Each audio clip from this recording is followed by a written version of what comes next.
আমাদের দেশনেত্রী বেগম খালেদা জিয়া, তিনবারের প্রধানমন্ত্রী, গণতন্ত্রের মা, ওনার জনপ্রিয়তা আকাশচুম্বী। কিন্তু তার খুব কাছে থেকে তাকে দেখার সৌভাগ্য হয়েছে বিভিন্ন কারণে। আমি কিছুদিন আগেই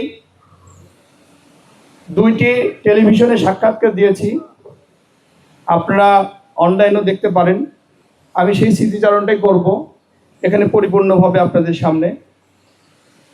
আমি যখন বিএনপির চেয়ারপারসন কার্যালয় বনানীতে সাংবাদিকতার সুবাদে এই ছোট্ট দায়িত্ব পালন করতাম, তখন আমি ব্যাচেলর লাইফ লিভ করতাম এবং আমাদের ম্যাক্সিমাম স্টাফ ওখানে যারা কাজ করত তারা সম্ভবত সবাই বিবাহিত থাকার কারণে সবার বাড়িঘর ছিল। আমি অফিসের অপোজিটে ছোট্ট কামরায় থাকতাম। তো মাঝে মাঝেই অফিসের খাবার কেমন হয় আপনারা বোঝেন তো, এক ধাঁচের খাবার হয়। এই খাবার একটু অন্য স্বাদ দিতেই আমার সৌভাগ্য হইতো আমাদের বিএনপির তৎকালীন প্রধানমন্ত্রী, বাংলাদেশের প্রধানমন্ত্রী দেশনেত্রী বেগম খালেদা জিয়ার বাড়িতে যাওয়ার। আমি সেখানে যে একদিন একটি হোঁচট খেয়েছিলাম, আমি ওই গল্পটাই আপনাদের করতে চাই, স্মৃতিচারণটা করতে চাই।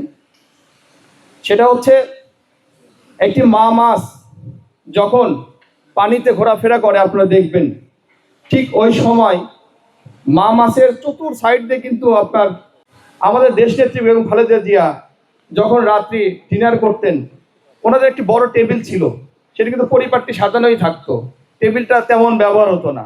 আমি অনেক বাড়ি দেখেছি। ওনার কি করতো, তখন টেলিভিশনে কিন্তু এখন এলইডি বড় বড় টেলিভিশন আসছে, তখন কিন্তু বাক্স টেলিভিশন ছিল, একটা বক্সের মতো আর কি, আমরা বাক্স টেলিভিশন বলি এখন।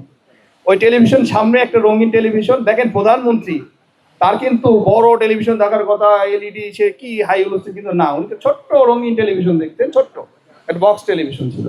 ওই টেলিভিশনের সামনে একটা সোফাতে বসতো, আর ওনাকে ঘিরে ওই যে বললাম যে একটি মা মাছ যখন ঘুরে চতুর সাইডে বাচ্চারা থাকে, ঠিক সেম তেমনই তার পুত্রবধূ, তার পুত্র, তার নাতি, সবাই আত্মীয় স্বজন আসতো।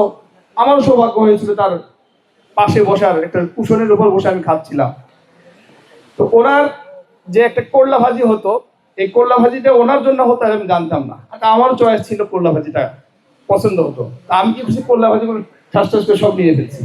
নিয়ে ফেলার পরে আমাদের বর্তমান চেয়ারম্যান জনাব তারেক রহমান সাহেব, উনি আমাকে ইঙ্গিত করেছিল কয়েকবার, আমি কিন্তু বুঝিনি যে একটা করলা ভাজি খাচ্ছি, এটা কি।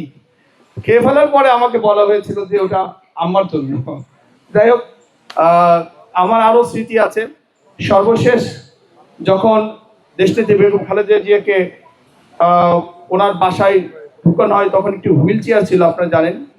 তা হুইল চেয়ারটি ধরে যখন তুলতেছিলাম, ওটাই ওনার সাথে আমার শেষ কথা। উনি তখন পেছনে চেয়ারটি যখন আমি ধরেছিলাম, তখন আমাকে বলেছিল পেছনে কে। তখন ডাক্তার জাহিদ সাহেব উনি বলেছিলেন যে পেছনে রুমন। তাই আমাকে হেসে উঠে পেছনে একটু ঘুরে দেখার চেষ্টা করছে, আর বলছে ও এই জন্যই তো হচ্ছে না, এরকম কি একটা কথা বলে হেসে দিল। মানে ওনার সাথে আমার শেষ ওটাই কথা।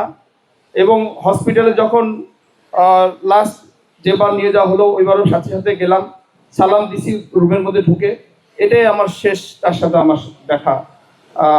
উনি যে এভাবে এত দ্রুত চলে যাবে কল্পনা করিনি। আল্লাহ তাকে বেহেশত নসিব করুক। আমি বক্তব্য দীর্ঘায়িত করব না, আপনাদের ধৈর্য ত্রুটি ঘটাবো না।